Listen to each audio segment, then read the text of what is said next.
নমস্কার, শিক্ষা কুটিরের আরও একটি নতুন আপডেটে আপনাদের স্বাগত জানাই। 2016 সালের সকল পরীক্ষার্থী কিন্তু বসতে পারছে। আমরা অনেক শুনেছি যে পরীক্ষার্থী বসতে পারছে। অনেকে আমাকে লাইভে এসে কমেন্ট করেছেন যে ফর্ম ফিল আপ করতে পারছি না বা এই সংক্রান্ত বিভিন্ন ধরনের কথা উঠে এসছে। তো বলে রাখি 2016 সালের সকলেই কিন্তু পরীক্ষা দিতে পারছেন আপনারা। আর সেই সঙ্গে সঙ্গে যারা ক্যাটাগরি রয়েছেন, বিশেষত ওবিসি সম্প্রদায়ের রয়েছেন, তাদেরও কিন্তু বয়সের ছাড় পাচ্ছেন। বা ইডাব্লিউএস এর ক্ষেত্রেও যদি বয়সের ছাড় থাকে তো সেই বয়সের ছাড় কিন্তু আপনারা পাচ্ছেন। তো বয়সের ছাড় দিয়েও কিন্তু আপনারা ফর্ম ফিল আপ করতে পারবেন। তো যাই হোক, সেটাই আজকের এই আপডেটের বিষয়। যদিও আমি আজকে যখন করছি ভিডিওটা সকালে, দেখতেই পাচ্ছেন টাইমটা, তো সকালে ভিডিওটা করলেও দুঃখের বিষয় এই সময় কিন্তু কোনো রকমভাবে ওয়েবসাইটটা খুলছে না। তো ওয়েবসাইটটা না খুললেও আমি একটা ভিডিও রেখে দিয়েছি যার অলরেডি বয়স চলে গেছে, ঠিক আছে, বয়স চলে গেছে, ওবিসি রয়েছে। তো আমারই একটি দাদা তার ফর্মটা ফিল আপ করে তার একটি স্ক্রিনশটও আমি রেখে দিয়েছি যে আপনাদেরকে দেখাবো বলে। এবং আপনারা যারা 2016 সালের ক্যান্ডিডেট রয়েছেন তারা কি করবেন সেটাই আমি বলবো। এবং সব থেকে ভালো হতো যদি লাইভটা দেখাতে পারতাম, অর্থাৎ লাইভে আপনাদের একটা ফর্ম ফিল আপ করে দেখাতে পারতাম, সেটা সব থেকে ভালো হতো। তো আমি এমনি জাস্ট বলে দিচ্ছি আপনাদেরকে, তাহলে পরেই আপনারা করতে পারবেন। এবং আপনারা যখন ফর্ম ফিল আপ করবেন তখন আপনাদের নির্দিষ্ট যে ক্যাটাগরি নাম দেবেন, তারপরে বাবার নাম দেবেন, তারপরে হচ্ছে ডেট অফ বার্থটা দেবেন, তারপর হচ্ছে টাকা ফিস পেমেন্ট গ্রুপ যেটা আছে সেটা দেবেন। এরকমভাবে দিয়ে আপনার ডেট অফ বার্থটা দিয়ে আপনি ফর্মটা ফিল আপ করুন। আপনার যত ডকুমেন্টস বলতে আপনি কোন বিশ্ববিদ্যালয় থেকে পাশ করেছেন, কোন বোর্ড থেকে পাশ করেছেন, শর্ট লিখলেও হবে। যে বিশ্ববিদ্যালয় বা বোর্ডের নাম আপনারা ভাবছেন যে West Bengal board of secondary education, পুরোটা লিখলেই হবে, কোনো দরকার নেই। আপনার শুধু WBBSE এই কথাটা লিখলেই হবে, WBCHSE এই কথাটা লিখলেই হবে, CU মানে ক্যালকাটা ইউনিভার্সিটি সেটা লিখলেই হবে, কল্যাণী ইউনিভার্সিটি KU এটা লিখলেই হবে, ঠিক আছে। আলাদা করে বেশি লেখার দরকার নেই। বেশি লেখার দরকার মানে বেশি লিখলেই অনেক সময় হচ্ছে বিড়ম্বনা, এবং বেশি লিখলেই সমস্যা হচ্ছে, বেশি লিখলেই নানা রকম সমস্যার সৃষ্টি হচ্ছে। ফটোটা আপনারা ঠিকঠাক ভালোভাবে আপলোড করবেন। ফটোর যে ভিডিও সেটা আই বটনে আমি দিয়ে রাখবো, সেখান থেকে আপনারা নিজেরাই করতে পারবেন ফর্ম ফিল আপ। সব থেকে বড় কথা, এত ইজি ফর্ম ফিল আপ হয়েছে না, একদম নিজেরা নিজেদের মোবাইল থেকেও করা যাচ্ছে ফর্ম ফিল আপ। তো মোবাইলের থেকে ক্রম ব্রাউজারের থেকে সব থেকে ভালো হচ্ছে মজিলা ফায়ারফক্স যেটা রয়েছে, সেটা সব থেকে ভালো ফর্ম ফিল আপের জন্য, যে কোনো ফর্ম ফিল আপের জন্য, চাকরির ফর্ম ফিল আপের জন্য। তো সেক্ষেত্রে যারা 2016 সালের রয়েছেন তারা ফর্ম ফিল আপ করুন। আপনারা আপনার যে বয়স দিয়েছে সেটা দিয়ে রেজিস্ট্রেশন করুন। রেজিস্ট্রেশন প্রক্রিয়ার পরে আপনি টোটালটা ফাইনালাইজ করুন। ফাইনালাইজ করার পরে আপনাদের কি করতে হবে সেইটা হচ্ছে আজকে আমি দেখাবো। বা যারা ওবিসি রয়েছেন তারা বয়সের ছাড় নেওয়ার জন্য, তাদের ছাড় নেওয়ার জন্য কি করতে হবে সেটাও আমি একবার দেখিয়ে দিচ্ছি আপনাদেরকে, ঠিক আছে, আপনাদেরকে আমি দেখিয়ে দিচ্ছি। তো আপনারা রেজিস্ট্রেশন প্রসেসটা করে নেবেন, ঠিক আছে। আপনারা রেজিস্ট্রেশন প্রসেসটা আগে করে নেবেন, ঠিক আছে। আপনারা রেজিস্ট্রেশন প্রসেসটা করে নেবেন আগে। আচ্ছা, আপনারা রেজিস্ট্রেশন প্রসেসটা আগে করে নিন।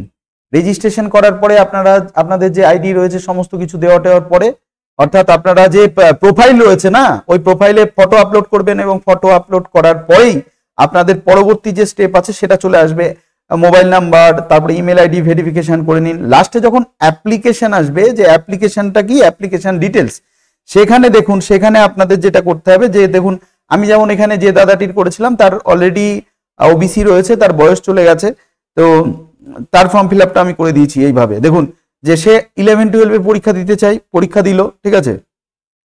এবার 11-12 যদি পরীক্ষা দিতে চাই তাহলে পরে তার বয়সের ছাড় সে অন্য কোনো কিছুতে নিতে চাইছে না, সরাসরি যেহেতু একটা মামলা রয়েছে, আপনারা প্রথমেই দেখবেন একটা উইন্ডো আছে, সেই উইন্ডোয় লেখা রয়েছে অমলচন্দ্র দাসের মামলা।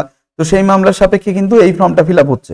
তো এখানে দেখুন, এখানে টোটাল মোটামুটি সবকিছু ফিল আপ করা হয়ে গেল। এবার সাবমিট অ্যাপ্লিকেশন করলেই বয়সের ছাড়টা আপনি পাচ্ছেন। এইবার 2016 ক্যান্ডিডেট যাদের বয়সের ছাড় লাগবে, জেনারেল ক্যান্ডিডেট, ধরুন 2016 সালে জেনারেল ক্যান্ডিডেট, তাদেরকে কি করতে হবে? জেনারেল যদি হয় তাহলে পরে তাকে কি করতে হবে সেটা আমি একবার দেখিয়ে দিচ্ছি, ঠিক আছে। এখানে মোবাইল থেকে ভালো করে দেখবেন। আচ্ছা, তাহলে জেনারেল যেটা আছে, যে do you want to avail age relaxation term of order honourable Supreme Court, ঠিক আছে, এটা দিতে হবে যারা হচ্ছে 2016 সালের এমনি পরীক্ষার্থী, অর্থাৎ চাকরি করেন না তাদের জন্য। তাহলে তাদের জন্য প্রথমে দেখুন ওল্ড রোল নাম্বার যেটা রয়েছে, ওল্ড রোল নাম্বারটা ওখানে পুট করতে হবে, ঠিক আছে। ওল্ড রোল নাম্বারটা এখানে পুট করতে হবে, ঠিক আছে। যেখানে আমি টিক মার্ক করলাম ওখানে আপনাদের যে ওল্ড, সেটা 9-10 হতে পারে, কোনো সমস্যা নেই, কিন্তু একটা রোল নাম্বার ইনপুট করতে হবে আপনাকে, ঠিক আছে। এবার প্রশ্ন হচ্ছে রোল নাম্বার হারিয়ে গেলে তাহলে পরে কিন্তু আর কিছু করা যাচ্ছে না, ঠিক আছে। এরপরে যারা চাকরি করেন, সার্ভিস হোল্ডার রয়েছেন, তাদের এটা existing roll number, teacher code, unique school code, school name, date of joining, ঠিক আছে, এবং এক্সপিরিয়েন্সটা এখানে দিতে হবে তাদের, ঠিক আছে, যারা স্কুল টিচার রয়েছেন তাদের। তারপরে দেখুন এখানে সাবজেক্ট এবং এগুলো দিয়ে সাবমিট করলে কিন্তু পরবর্তী স্টেজে চলে যাবে, এবং পরবর্তী স্টেজে গেলে পরেই আপনাদের পেমেন্ট অপশনটা চলে আসবে, আপনারা পেমেন্টটা করে দেবেন। তো সেক্ষেত্রে এইভাবে কিন্তু আপনারা অবশ্যই ফর্মটা ফিল আপ করে নিতে পারেন, ঠিক আছে। এবং যে দেখিয়ে রাখি যে এখনো পর্যন্ত কিন্তু এসএসসির মূল যে ওয়েবসাইট রয়েছে সেই ওয়েবসাইটটি কিন্তু এখনো পর্যন্ত খুলছে না। এসএসসির যে মূল ওয়েবসাইট রয়েছে সেই ওয়েবসাইটটা খুলছে না, না হলে পরে আমি একদম হাতে কলমে আপনাদের দেখিয়ে দিতাম। দেখুন কোনো কারণবশত হয়তো সকালবেলায় খুলছে না, তো ঠিক একটার সময় অবশ্যই খুলবে। খোলার পরে তো আমি লাইভে আসি, লাইভে এসেও আপনাদেরকে দেখিয়ে দেবো। তো 2016 সালে যারা আছেন প্রত্যেকে ফর্ম ফিল আপ করতে পারছেন। আপনার রোল রেজিস্ট্রেশন মানে রোল নম্বর থাকলেই, ঠিক আছে, রোল নম্বর থাকলেই আপনি বুঝতে পারবেন যে আপনার 9-10 পরীক্ষা দিয়েছিলেন, 11-12 তখন দেননি, কোনো অসুবিধা নেই। আপনি সেই রোল নাম্বারটা ইনপুট করুন, বয়সের ছাড়টা নিয়ে নিন। সবাইকেই ফর্ম ফিল আপ করতে দেওয়া হচ্ছে, অযোগ্যদেরও ফর্ম ফিল আপ করতে দেওয়া হচ্ছে। তো যাই হোক, ফর্ম ফিল আপ করুন। ফর্ম ফিল আপ করে যদি কোনো রকম সমস্যা হয় আমাকে কমেন্ট বক্সে অবশ্যই জানান। কমেন্ট বক্সে জানালে পরে আমি আপনাদের উত্তরটা দিয়ে দেবো, ঠিক আছে। কমেন্ট বক্সে জানান, আমি আপনাদের উত্তরটা দিয়ে দেবো, বা আমি লাইভে এসেও আপনাদের উত্তরটা দিয়ে দেবো। তো যাই হোক, মোটামুটি আশা করি সমস্ত কিছু বোঝাতে পারলাম। আর আরেকটা বিষয় হচ্ছে, আরো একবার বলে রাখি, এই অ্যাপ্লিকেশন ডিটেলসে গিয়েই কিন্তু আপনারা বয়সের ছাড় পাবেন।